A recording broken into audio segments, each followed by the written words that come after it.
let's say Victoria was the consolidation of empire. You know Queen Elizabeth II. She presided over the transition of the concept of empire to something else, more civilised. A transition from naked economics to politics. And you probably know Queen Elizabeth I, the Protestant queen with the Catholic sister in Scotland, that presided over the conception and birth of the British Empire, with the explorers, the Elizabethan explorers of Sir Francis Drake and Sir Walter Raleigh, the Spanish Armada repulsed, and her sea dog privateers. This is beyond the Isle of Albion. The 1500s, the Elizabethan era. But do you know about the woman who can, rightly now, be named the first reigning Queen of England, without a king by her side, consort or otherwise? Have you heard of aethelflaed? Or is that aethelflaed? How do you say those A&E letters together, then or now? In what area, geographically? Alfred was her father, and yes, he did some knighting in violence, but perhaps one of the best things that he did was give his daughter, a very intelligent daughter, a very brave daughter, an artistic name that had double meanings at least. The A-E letters pronounced like encyclopedia. Aethelflaed. Perhaps you can translate it as noble beauty, but then King Alfred would just be King Noble. A counsel, a strong-willed person, renowned on the battlefield. Noble or elf, who knows? Beautiful elf. Compromise and tightrope walking, understanding subtleties and nuances and meaning, was England's first queen, aethelflaed. It was her strongest asset. Right, law, marriage. This is one known use of the A-E letters together. The ligature. It's an ash tree, after the Anglo-Saxon rune stone, that itself looks a little bit like a forward slanting capital F. The A-E joined together ligature. The meaning of this would have been understood by people at the time, and the fact that aethelflaed had two of them, one at the start of the name, one towards the end, it also had the meaning of a waterway, a stream or a river, like the French eau. And as an adverb, it meant always and forever. Her father and mother likely discovered this name for her rather than at birth, unless they had a feeling. Her grandmother had been called, translated, Sword Joy. Perhaps she wouldn't have been such a strong queen figure. More a comforter. For an old man. Aethelflaed's own daughter. Perhaps she didn't recognise some of the qualities in her that she had herself, and chose her successor to encourage the acceptance of the United Kingdom of England from within her royal family. Aethelflaed was from Wessex. She was a blonde, essentially a flaxen-haired woman. She chose to be buried in Gloucester, which is very much part of Wessex now, but at the time was a border town on the vague boundary between Mercia and Wessex. Wessex in the west of England, Mercia the southeast of England, and London, which was no great shakes at the time. She was born in 870, and at this time, despite her dad Alfred, the guy that burnt the cakes and got chastised by the woman when she came back, so absorbed was he about his worries for the kingdom. But the majority of Mercia was the central body of England, all the way up to Manchester. But it was the time of Danelaw and the Viking invasions, and everything was a bit tenuous. The people of Cornwall were teaming up with the Vikings and attacking Wessex from the south, and Northumbria, all the way down Yorkshire and East Anglia, were Danelaw, demanding Danegeld to keep your kingdom. But that was Alfred's time, and Aethelflaed had to deal with this as well. She was married, as a woman from the kingdom of Wessex, to a Mercian king, a king from Mercia, and on his death became queen of the Mercia. She had led fighting forces into Northumbria and brought back, with her victory, the relic, the remains of St Oswald.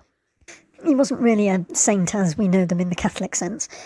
It was more like he was a really good leader, much the same as Alfred the Great had been down south. And bringing back his remains, his relic, wasn't so much a thing like being fobbed off with a piece of the cross. It was much more of a we are the victors, and we've sort of got, though he's been long dead, your king's head, your greatest king's head on our spike. And where was this great treasure? St Oswald interned, buried. He was buried in that border town, Gloucester, of course, at St Oswald's Priory, or Anthony Segunda. And Gloucester Cathedral, of course, you'll be familiar, because Harry Potter was filmed there. Harry Potter wasn't real. Now, you'll often hear of King Arthur and Tintagel. That was around 500, and no one's too sure whether he existed or not.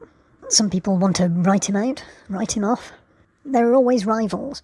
He might have been written into some accounts and written out of some accounts for different political reasons at the time, but Aethelflaed, our first very competent Queen of England, was very much real, and Cornwall was reduced to a sub-kingdom. The Danelaw had been defeated by her, Vikings vanquished. She had managed to unite Cornwall, Wessex, Mercia and the Danelaw under her domination, everything that is now England. She really strikes me to have the competence of Kate Middleton, Princess of England now. She'd really proven herself to be the great's daughter, and people go with what works. She chose her successor wisely. From Mercia, she was adored there, and while she might have been tempted to have the centre of her power back in Wessex, it would have brought dissent and rivalries central to Mercia, Wessex, the whole of England, and the power that Anglo-Saxon Wessex could yield with the help of Welsh mercenaries a lot of the time. Gloucester became the centre of the new England that was England by everything but name. If you start declaring something, someone wants to challenge it, so she just left it to happen. Within a few generations, England was England, as she'd established it. But she had the good sense not to challenge everyone by making, well, macho declarations of I am your king, or queen, obviously. Aethelred, the husband of Mercia, the king of Mercia, hardly gets mentioned at all in Irish chronicle accounts, and in all very much in the shadow of Aethelflaed. A century or two later, William of Malmesbury, the Anglo-Norman chronicler, heaps praise upon Aethelflaed again, as queen of a united England. Again in all but name, because, well, William the Conqueror wouldn't want a rival, would he? Legendary or current. Sure, the Vikings were still attacking, but Aethelflaed was the go-to for forming alliances, and she had the power of their own St Oswald underneath her. The new Minster at Gloucester was very much modelled on the Winchester, which was the original, most important order. So this new ecclesiastical centre of scholarship and the royal palace at Kingsholm became the main seat of her power. Gloucester is the first real bridging point of the tidal River Severn to Wales. She was consolidating and justifying her legacy when she brought Princess St Werburgh of the 7th century Mercian princess and created Chester Minster. Obviously, Manchester just wasn't a thing then. Aethelflaed formed a defensive alliance with the Scots against the Danes. After her death, which may have been from breast cancer, she was described in the Annals of Ulster as a renowned Saxon queen, and this source didn't bother mentioning her brother Edward or her father Alfred. A woman of enlarged soul, dread of her enemies, delight of her subjects. It's claimed that she declined to have sex after the birth of her only child because it was unbecoming of the daughter of a king to give way to a delight which, after a time, produced such painful consequences.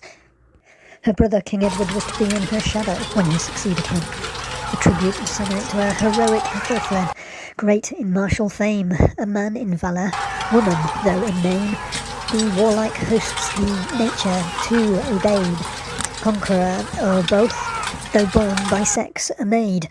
Changed be thy name, thy honour triumphs bring, a queen by title, but indeed a king. Heroes before the Mercian heroine qualified. Caesar himself to win such glory failed. She had more influence over Britain than the Roman invasion. Such a wise warrior queen that she was. Wise because she had her brother's oldest son, Aethelstan, come to be brought up in Mercia so that he was more acceptable to the Mercian people and nobles as their king, eventually, while aethelflaed was largely ignored by West Saxon writers for fear that recognition of her achievements would encourage Mercian separatism. Aethelflaed also decided not to find a husband for her only daughter, so that wouldn't create any rivalries for her brother's son brought up as her own son. In the Midlands and the North, she came to dominate the political scene, and the way in which she used her influence helped to make possible the unification of England under kings of the West Saxon royal house. But her reputation has suffered from bad publicity, or rather from a conspiracy of silence. Perhaps it should be considered as a partnership between her and Edward, Wessex, and former Wessex, now Mercia. Some coins were printed for specific purposes, specie coins, with her mark on them, but almost all were in Edward's name. Her Mercian husband had to submit to Alfred before he would allow his daughter to marry him, and this created the new politic that made Aethelflaed, even though she was dominant over her brother Edward, not want to upset the apple cart and shout it from the rooftops, even though she'd turned the table on her former home kingdom. How would things have been if she'd have had a son rather than a daughter, and a competent son at that? On the 1100th anniversary of Aethelflaed's death in 2018, there were 10,000 people in Gloucester marking the event and unveiling a new 6-metre statue. We're in Tredington, a church and religious site that's more or less contemporary to Aethelstan and the Norman invasion of 1066, and that timber tower, such a rare thing, always out of stone, would have been familiar to William of Malmesbury. Another monastic order was set up in Tewkesbury, very short distance from Gloucester, really. If you're making your donations to Gloucester, and you're not getting much out of it, and it's getting more and more demanding, set up your own abbey, the Abbey Church of the St Mary the Virgin. If you, as a male king, are always being compared to Aethelflaed, the founder at Gloucester. Tewkesbury had been a centre for worship since the 600s, and Tredington was at different times under the control of Gloucester and then under the control of Tewkesbury, depending on who the benefactor. Like most of the Benedictines, 1371 was the Battle of Tewkesbury in the Wars of the Roses between the York, the dominant, and the Lancaster challenging houses for the English crown. Tewkesbury gave no sanctuary, but the incumbent Yorkists stayed at Tredington while effectively chasing the Lancastrians. They rested here. The Order of St Lazarus was here since the 11th century, treating lepers, and the Bick family have been farmers there since that time, all the way up to 1830 and the First World War. After that, an 85-year-old woman being the last of the line essentially stretched from when Napoleon was meeting his end. He did a similar job for France that Aethelflaed did for England all that time before. There's an ichthyosaurus fossil in the floor of the church, the chapel, of John the Baptist. This, combined with the number of yew trees around the church, which remain green throughout the winter and provide shelter from rain and snow for cattle, sheep, people, lepers, who are people too. Ancient people will have had this site from well before the Romans. The ichthyosaurus will have been seen as a sign. Yew trees were pagan before those sites were usurped and became Christian.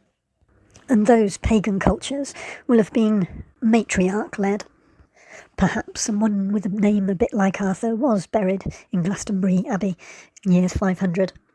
But the Tor, the long barrow, and the standing stone circle are perhaps the basic British matriarch druid culture that was in some way still known and respected in Aethelflaed's day from some 1,100 years before her. When Henry VIII came to do the dissolving of the monasteries and dismantling the power of the Benedictines, much the same as Napoleon did in France, the townspeople of Tewkesbury were able to buy their abbey that so much effort had gone into from King Henry VIII, and it was spared. How much did they pay? About £500.